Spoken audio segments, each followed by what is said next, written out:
우리가 지난 주까지 살펴본 그 사사기 마지막 부분에 실려있는 비극적인 사건을 통해서 우리는 탐욕과 기복신앙이 결합될 때 그게 얼마나 위험한지, 그리고 신앙이 어떻게 타락할 수 있는지를 우리는 살펴보았고요. 또 레위인 한 사람의 일탈이 가져오는 죄 나비 효과가 얼마나 큰지도 살펴보았습니다. 이런 상황 앞에서 어느 누구도 내 탓이오 하면서 애통하고 회개하는 사람이 없이 그저 분노만 가득하여 잘못된 방식으로 분노를 처리할 때 어떤 끔찍한 일이 일어나는지도 살펴보았습니다. 오늘은 이런 여러 가지 교훈들 외에 또 한 가지 중요한 사실을 여러분과 한번 나누어 보려고 합니다. 그것은 바로 하나는 곧 전체다라는 교훈입니다. 지금 여기 100명의 사람이 있다고 칩시다. 그 속에 내가 들어있을 때 나는 100명 중에 한 사람, 100분의 1이죠. 그리고 확률로 보면, 비율로 보면 1%에 해당합니다. 그러나 성경적으로 보면 이런 경우 나는 1%, 100분의 1이 아니라 공동체 전체라는 거죠. 100%라는 겁니다. 이 전체라는 것, 공동체라는 것은 처음부터 존재하는 게 아니고 한 사람 또 한 사람, 이렇게 각자 한 사람씩 모여서 이루어지는 것이기 때문에 그 중에 한 사람이라도 없다, 한 사람이 사라진다 하는 것은 곧 일부가 사라지는 것이 아니라 공동체 자체가 붕괴되는 것이라고 봐야 합니다. 그만큼 한 사람 한 사람이 중요하다는 뜻이고 또 한 사람 한 사람의 역할이 중요하다는 의미이고 또 역으로 생각하면 그렇게 우리가 다른 사람 한 사람을 소중하게 여겨야 한다는 뜻이기도 합니다. 레위인 한 사람이 엉망으로 살았어요. 한 사람의 삶이에요. 그런데 그 결과가 어떻게 됩니까? 한 사람이 엉망으로 살았더니 이 한 사람 때문에 결국 이스라엘 전체가 비극의 소용돌이에 휘말려야 했고, 요셉 한 사람이 축복의 통로로 바르게 살았더니 그 개인만 복을 받은 것이 아니라 요셉을 통하여 이집트 전역과 주변의 모든 사람들이 기근에서 구원받는 생명의 역사로 이어졌습니다. 하나가 곧 전체다라는 이 사실은 신학적으로도 동일합니다. 자, 아담 한 사람이 범죄했는데 아담 한 사람의 범죄로 인하여 모든 사람에게 죽음이 들어왔습니다. 예수 한 분의 죽으심 때문에 모든 사람에게 생명이 찾아왔습니다.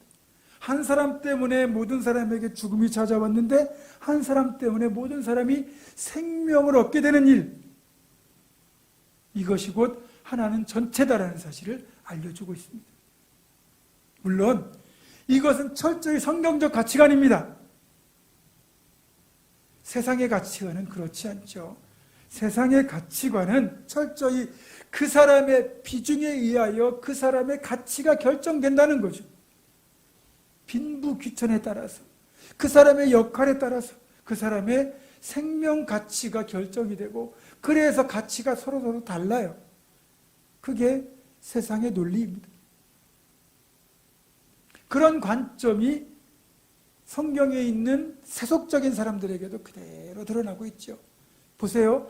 기브아의 불량배들에게 있어서 또 베냐민 지파에게 있어서 레인의 첩 이 한 여성의 생명은 그 당시의 세속적 가치관에서 비추어 볼 때 그저 수많은 사람 중에 한 명일 뿐이고, 더욱이 목숨 걸고 지켜줘야 될 정도로 중요한 사람은 아니었다는 거죠. 그들의 가치관에서 볼 때 그렇습니다. 신학의 표현으로 하자면 지극히 작은 자 한 사람일 뿐입니다.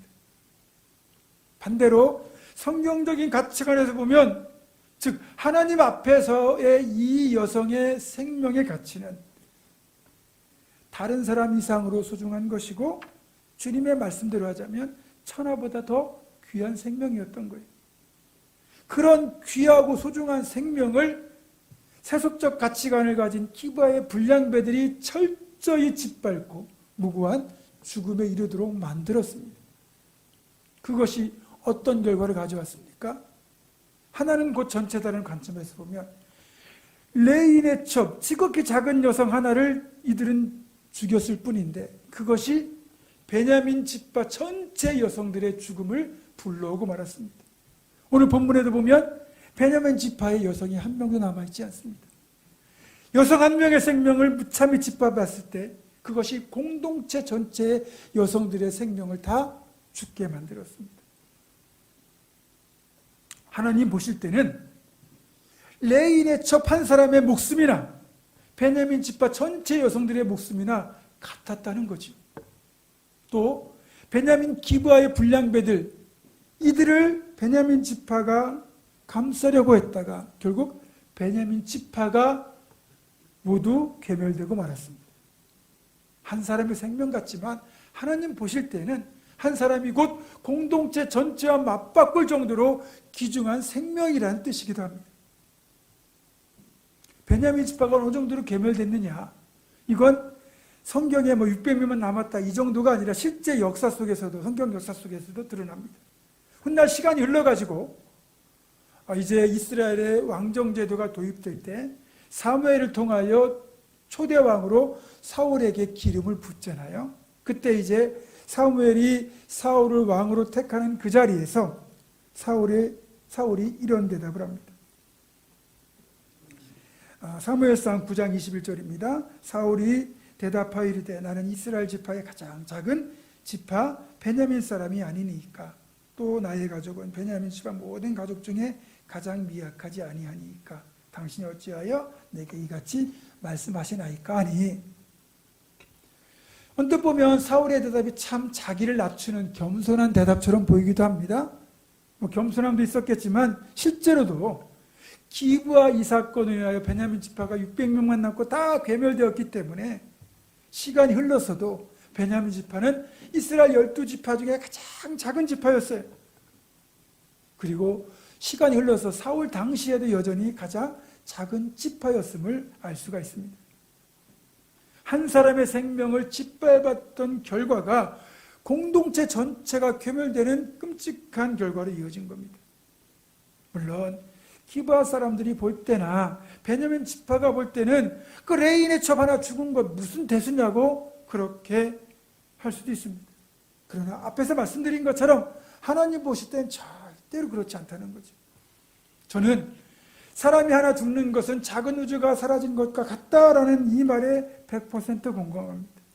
왜요? 분명히 예수님 말씀하신 것처럼 한 사람의 생명은 천하보다 귀하기 때문입니다. 마가복음 8장 36절은 분명히 말씀합니다. 사람이 만일 온 천하를 얻고도 자기 목숨을 잃으면 무엇이 유익하리요?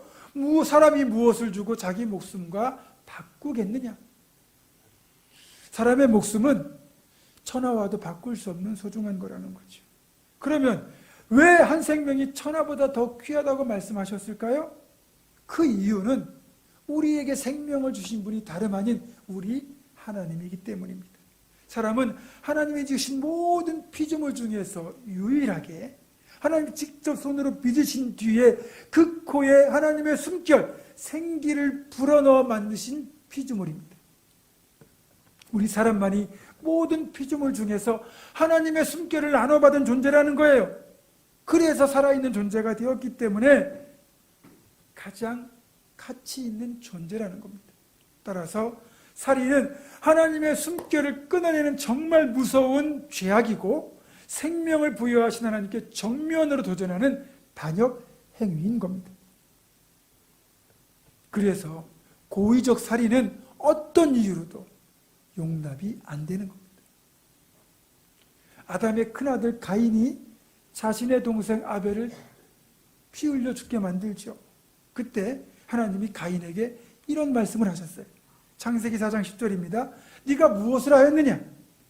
네 아우의 핏소리가 땅에서부터 내게 호소하느니라.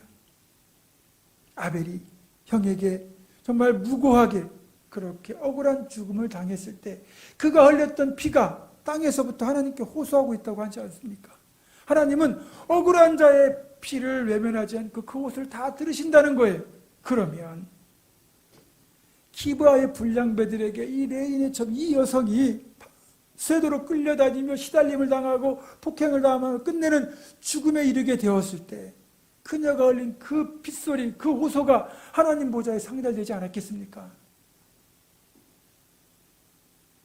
하나님이 그 핏소리를 들으시고 가만히 있으시겠습니까? 반드시 갚으십니다. 따라서 우리는 이렇게 레인의 첩처럼 보이는 지극히 작은 자 하나에 대한 우리의 태도를 전향적으로 바꾸어야 합니다. 예수님께서 마태복음 25장을 보면 지극히 작은 자 하나에 대하여 한 것이 곧 예수님 내게 대하여 한 것이라고 말씀하시잖아요. 예수님이 말씀하신 지극히 작은 자는 어떤 사람들입니까? 세상적으로 보면 무시해도 되는, 속된 말로 내게 아무런 도움이 되지 않는 정말 보잘것없는 사람들을 지극히 작은 자라고 표현하셨어요. 그 당시에 보면 고아나 과부, 병자, 나그네 같은 사람들이고 손가락질 받던 창기 같은 사람들이죠.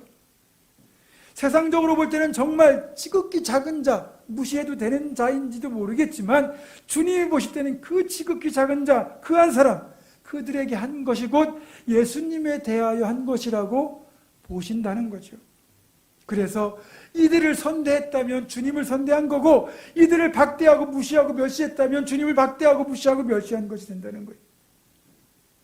그렇게 보면 레인의 첩은 기브아의 불량배들에게는 지극히 작은 자였는지 모르겠지만 하나님 보실 때 너무나 귀한 생명이 있기에 그들은 이 생명을 주신 하나님께 정면으로 대적을 한 것과 마찬가지입니다. 그래서 우리가 생명의 가치를 평가할 때 한 사람을 한 사람으로만 보면 안 된다는 겁니다. 하나는 곧 공동체 전체이기 때문에 한 생명의 가치는 그 전체에서 그 한 사람의 한 사람을 하나를 100분의 1로 환산한 n분의 1이 아니라 n 그 자체, 공동체 전체가 된다는 겁니다. 여러분에게 10명의 자식이 있을 때 그 중에 한 명을 잃으면 여러분 한 명만 잃은 겁니까? 부모에게는 10명 다 잃은 것과 같은 신경일 겁니다. 주님의 비유를 보면 그 잃어버린 양의 비유 나오죠. 거기에서 목자가 양 100마리 중에 한 마리를 잃어버렸는데 99마리를 들판에 두고 잃어버린 양 한 마리를 찾기까지 찾아다닌다고 하지 않습니까? 왜? 99마리를 그냥 놔두고 한 마리를 찾아 나설까요? 목자에게는 잃어버린 양 한 마리가 지금 남아있는 99마리와 같기 때문입니다. 그런데 이 목자의 입장 말고 양의 입장에서 이 광경을 한번 바라보면 또 다른 사실이 관찰됩니다. 지금 목자가 양 한 마리를 잃어버렸어요. 그 양 한 마리를 찾겠다고 99마리를 아무런 대책 없이 들판에 그냥 남겨두고 찾으러 갔을 때 이 99마리 양이 볼 때 뭐 어떤 생각이 들겠습니까? 어떻게 한 마리 찾겠다고 99마리를 포기해? 정말 무책임한 목자네, 이렇게 생각할 수 있겠습니까? 그럴 수도 있겠죠. 하지만 제가 볼 때는 이 남겨진 99마리 양은 이렇게 생각할 겁니다. 우리 목자는 내가 만약 길을 잃어서 나를 잃어버렸을 때도 저렇게 나를 찾아다니시겠구나.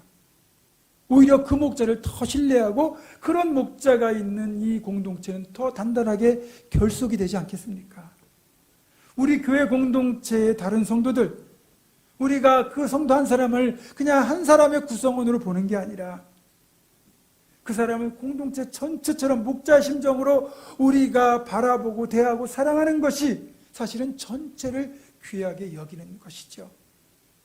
보문중앙학교를 내가 사랑한다고 말하지만 교회는 사랑하는데 정작 성도들 가운데 어떤 사람은 내가 싫어하고 어떤 사람은 미워하면 그건 교회를 사랑하는 게 아니에요.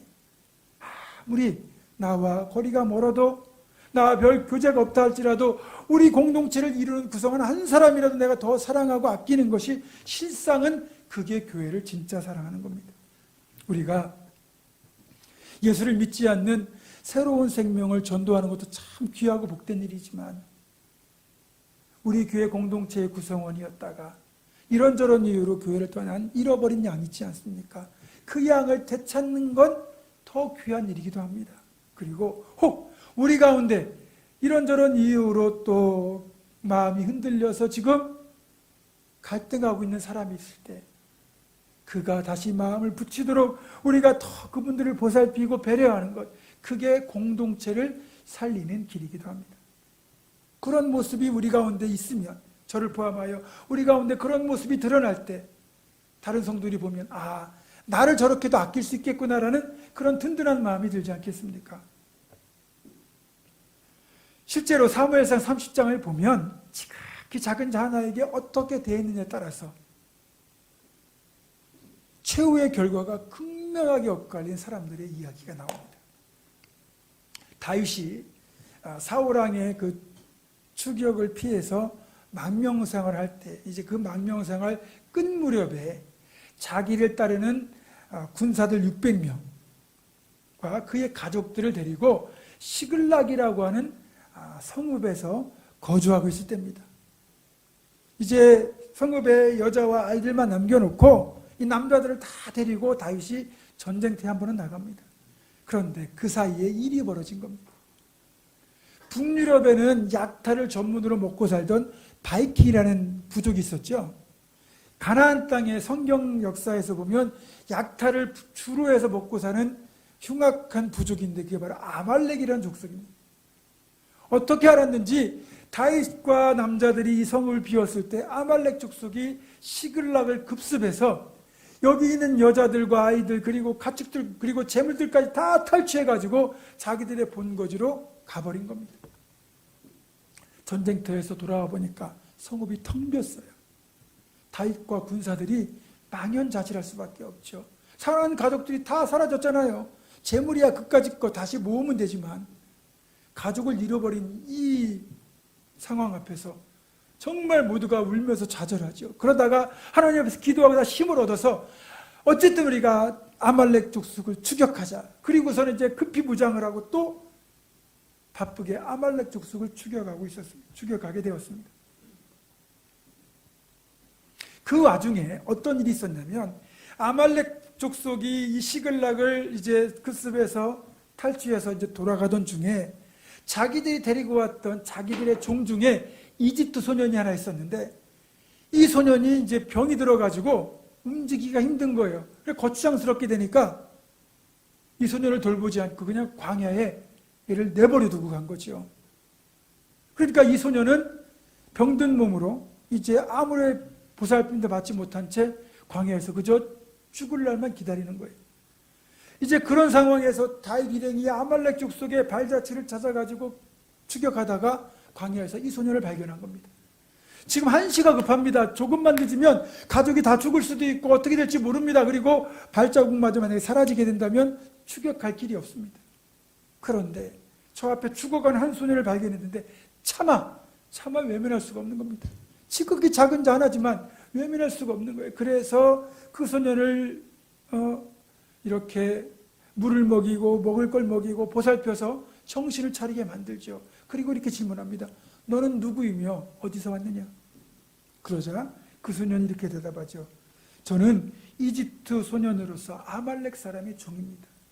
이거 잘 보셔야 됩니다. 사흘 전에 병이 들었다고 주인이 나를 버렸습니다. 우리가 그렛 남방과 유다 지방 갈렙 남방을 약탈하고 마지막으로 시글락을 약탈한 뒤 그곳을 불사르고 돌아가던 중이었습니다. 여기 두 단어가 되게 중요합니다. 아말렉 사람의 종 그리고 시글락을 약탈한 뒤. 다윗은 못 본 척하고 이 소년을 버리고 지금 충분히 명분이 되잖아요. 지금 수많은 생명이 달려있는데 한 사람 살리겠다고 여기서 지체했다가는 다 죽을 수도 있다. 그럴 상황이잖아요. 그런데도 차마 이 지극히 작은 자를 외면하지 못해서 그를 살려주었는데 그 소년의 입에서 다윗이 가장 필요로 한 두 가지가 나옵니다. 아말렉 족속 그리고 시글락. 놀랍게도 이 소년이 시글락을 약탈한 아말렉 족속의 종이었던 거죠.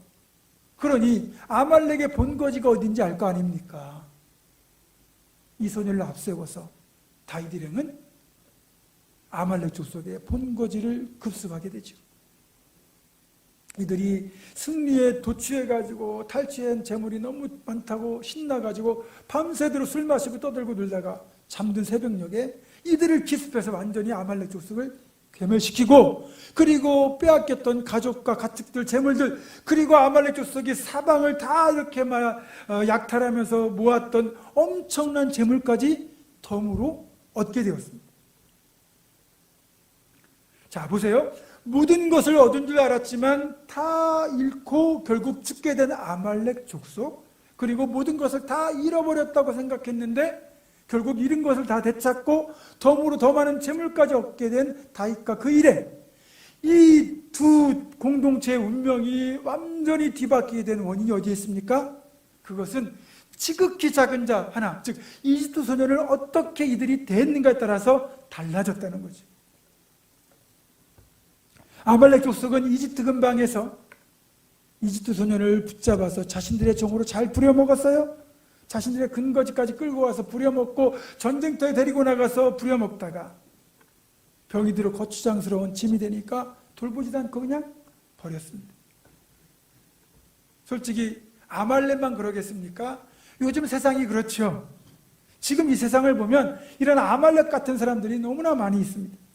자신들에게 이익이 되면 언제든지 간도 빼주고 쓸개도 다 빼줄 것처럼 하다가 정말 이익이 되지 않고 자기들 단물을 다 빼버리면, 빼먹고 나면 그냥 미련 없이 돌아서는 그런 세상. 특별히 지극히 작은 자처럼 보이는 사람들에게는 눈길도 주지 않고 무시하는 세상이 지금 이 모습 아닙니까? 그리고 안타까운 건 세상에서는 그런 사람들이 잘 사는 것처럼 보이고 성공하는 것처럼 보인다는 거죠.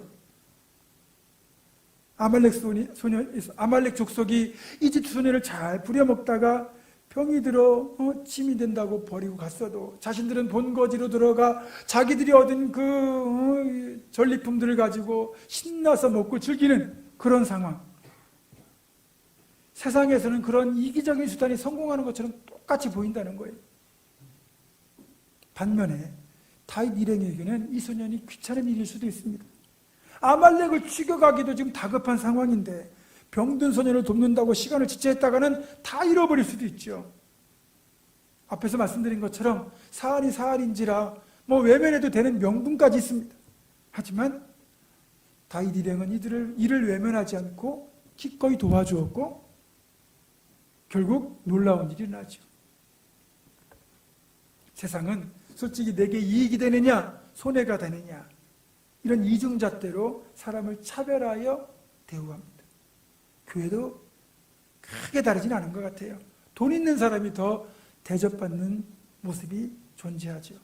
이런 세속적 가치관이 교회 안에 들어와 있는 것이 참 문제긴 한데, 물론 부자라고 해서 그럼 우리가 무시해야 되느냐? 똑같이 대해야 되죠. 부자라고 해서 또 역으로 차별당하면 안 되겠죠. 어쨌든 성경은 지극히 작은 자 하나를 중요하게 여기라고 우리에게 가르치고 있습니다. 마태복음 25장 31절 이하를 보면 천국을 상속할 사람들, 지옥에 들어갈 사람들을 양과 염소라는 이름으로 분류하여 이 양은 주님의 오른편에, 염소는 왼편에 이렇게 구분하여 놓거든요. 그런데 그 구분하는 기준이 딱 하나입니다. 지극히 작은 자 하나에게 어떻게 했느냐? 임금이 대답하여 이르시되 내가 진실로 너에게 이르노니 여기 내 형제 중에 지극히 작은 자 하나에게 한 것이 곧 내게 대하여 한 것이니라. 이렇게 말하잖아요. 지극히 작은 자에게 어떻게 되었느냐가 주님 보시는 기준이라는 거죠. 잠언 14장 31절도 이렇게 말씀합니다. 가난한 사람을 학대하는 자는 그를 지으신 이를 멸시하는 자요 궁핍한 사람을 불쌍히 여기는 자는 주를 공경하는 자니라. 그러니까 지극히 작은 자에게 잘하면 하나님을 공경하는 것이고 그를 무시하면 하나님을 멸시하는 게 된다는 거죠. 다윗과 그 일행은 병들어가는 소년을 외면하지 않고 보살펴 줌으로써 오히려 자신들이 복을 받았습니다. 남을 돕는 건 그 사람보다 내가 더 복을 받는 비결이에요. 또 주님을 대접하는 비결이고 상급을 쌓는 비결이에요. 실제로 이어지는 내용을 보면 다윗은 그날 얻은 추가 전리품을 가지고 그 전리품을 유다 지파의 장로들에게 선물로 보내거든요. 근데 그 선물이 어쨌든 좋은 역할을 해서 유다 지파의 장로들의 환심을 얻었고, 그리고 사울 왕이 죽은 뒤에 유다 지파가 다윗을 자신들의 왕으로 먼저 삼는 그런 복된 결과로 이어집니다. 이렇게 참 귀한 일을 많이 했던 다윗이었지만 그가 통치 말년에 후반부에 한 번은 큰 잘못을 저지른 적이 있습니다. 늘 하나님의 은혜로 모든 전쟁에 승리했던 다윗인데 어느 날 그런 생각을 하는 거죠. 내가 명령만 내리면 동원할 수 있는 군대의 숫자가 얼마나 될까? 그래서 인구조사를 시켜요. 전 이스라엘의 인구조사를 시키는데 이게 하나님 앞에 교만자가 되는 거죠. 왜냐하면 하나님을 의지하는 대신에 자기가 이뤄놓은 그 업적과 그리고 군대를 의지하려는 인간적인 교만의 표출이거든요. 그것 때문에 하나님께 징계를 받는데 다윗이 아픈 게 아니고 전염병이 이스라엘 전역에 돌아서 무려 7만 명이 죽게 됩니다. 잘못은 다윗 한 사람이 했는데 죽은 건 이스라엘 공동체 구성원 중에 7만 명이나 죽은 겁니다. 왜 그렇게 됐을까요? 다윗은 다윗 한 사람이 아니라 이스라엘 공동체의 대표였기 때문입니다. 한 사람은 그렇게 중요한 거예요. 반대로 전반적인 걸 보면 다윗이 하나님 마음에 합한 삶을 살았기 때문에 하나님 다윗에게 엄청난 복을 주시거든요. 더불어 이스라엘 백성들도 복과 평안을 누리며 살 수 있었습니다. 그러니까 좋든 나쁘든 한 사람의 모습에 따라서 공동체의 모습이 결정된다는 걸 알 수 있죠. 말씀을 정리합니다. 오늘은 특별히 나 한 사람, 나는 곧 보문중앙교회 공동체 전체다 라는 사실 여러분 늘 기억하고 살아가시기 바랍니다. 저도 그래요. 제가 만약에 세상에서 손가락질 받을 만한 무리를 일으키면 사람들이 저만 욕하겠습니까? 김원석 참 나쁜 놈이다 그러겠습니까? 제가 보문중앙교회 목사잖아요. 그러면 저와 보문중앙교회를 싸잡아서 욕할 겁니다. 그리고 제가 목사라는 이유로 한국교회와 목사들까지 또 더불어 욕을 먹을 겁니다. 저는 절대 혼자가 아닙니다. 여러분도 그건 마찬가지예요. 여러분은 보문중앙교회 공동체의 구성원이기도 하지만 여러분은 우리 교회의 대표이기도 합니다. 여러분은 전체와 동일한 거죠. 그렇기 때문에 나 하나쯤이야 예배 빠져도 나 하나쯤이야 대충 살아도 이런 식의 태도도 잘못된 것이고 성도 중 한 사람 없어도 되겠지라는 그런 태도도 바람직하지 못합니다. 나는 교회를 대표한다는 그 사실, 그 책임과 자부심을 가지고 살아야 되겠죠. 우리가 공동체 일원이고 우리 한 사람 한 사람은 공동체 전체가 되기 때문에 그래서 여러분 한 사람이 잘하면 여러분에게도 복이 되고 그게 또 우리 교회에도 복이 되는 거예요. 여러분이 잘 되면 우리 모두가 잘 되고 여러분이 기쁘면 우리가 기쁜 거죠. 그래서 여러분이 슬퍼하면 우리가 그 슬픔을 함께 나누고 여러분이 기뻐하면 우리가 또 그 기쁨을 함께 나누는 공동체가 진짜 건강한 공동체가 되는 거고 우리 교회가 추구하는 교회가 바로 그런 건강한 공동체 교회입니다. 사랑하는 성도 여러분, 하나는 곧 전체이기에 그래서 나는 나 혼자가 아니고 보문중앙교회 전체임을 기억하시고 이제는 나를 통하여 공동체 전체가 기뻐하고 복을 받는 놀라운 일이 가득 일어날 수 있도록 여러분이 힘써서 헌신하시고 구별된 삶을 살아내시는 우리 모두가 되기를 주님의 이름으로 축원합니다. 기도하겠습니다. 거룩하신 아버지 하나님, 우리 보문중앙교회 성도 한 사람 한 사람이 나는 곧 교회 전체라는 사실을 늘 기억하며 건강한 개인의 삶을 통하여 건강한 교회 공동체를 함께 만들어가게 하여 주시옵소서. 우리 주 예수 그리스도의 이름으로 감사하며 기도드립니다. 아멘.